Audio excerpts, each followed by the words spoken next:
The Atlantic slave trade provided a critical labor resource for plantations in European colonies, and with economic growth on the line, slave owners relied on physicians and their essays to keep their slaves working.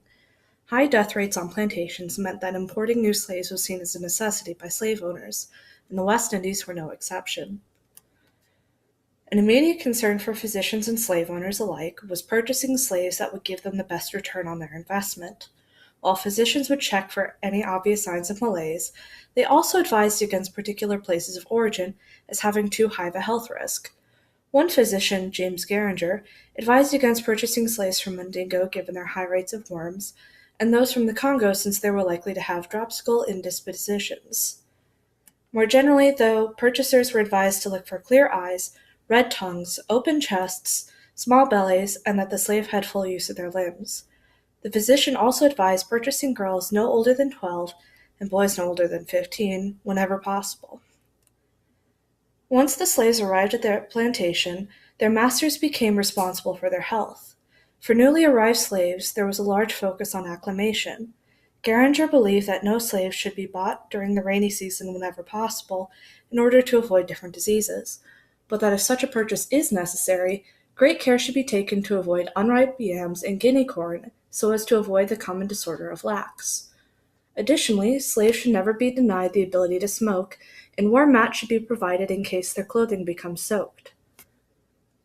In the more favorable circumstances of the dry season, he still recommends frequent bathing for slaves, and to ensure that slaves always sleep on a mat rather than on the ground.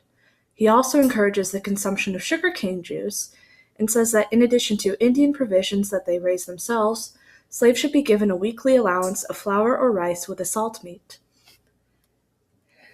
In regards to specific medical advice, Geringer says that, in general, it is helpful to use bloodletting on slaves, but to release no more than 6 ounces. Richard Towne also notes bloodletting as a critical treatment for fevers as well, many of which seem to be symptoms of common tropical diseases. However, both Towne and Geringer agreed that releasing bile would be the most helpful for treating and avoiding disease. Geringer recommends vomits using thistle seed or castor oil, but also purges made from worm grass and lemon juice or cow itch sheathed with molasses twice a week for the first 6 weeks. For worms, Geringer recommends the scrapings of tin rather than sweet mercury, while Towne details various forms of extraction.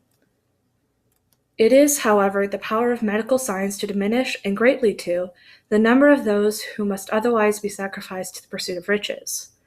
This was written by James Geringer when discussing how to use slaves to clear land without having too many of them die.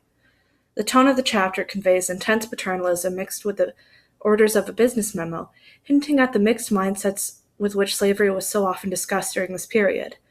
Importantly, this quote also underscores the use of medicine to further slavery and slavery to further medicine. Once slaves arrived at the plantation, their health was important to their masters, but only so far as it was economically important.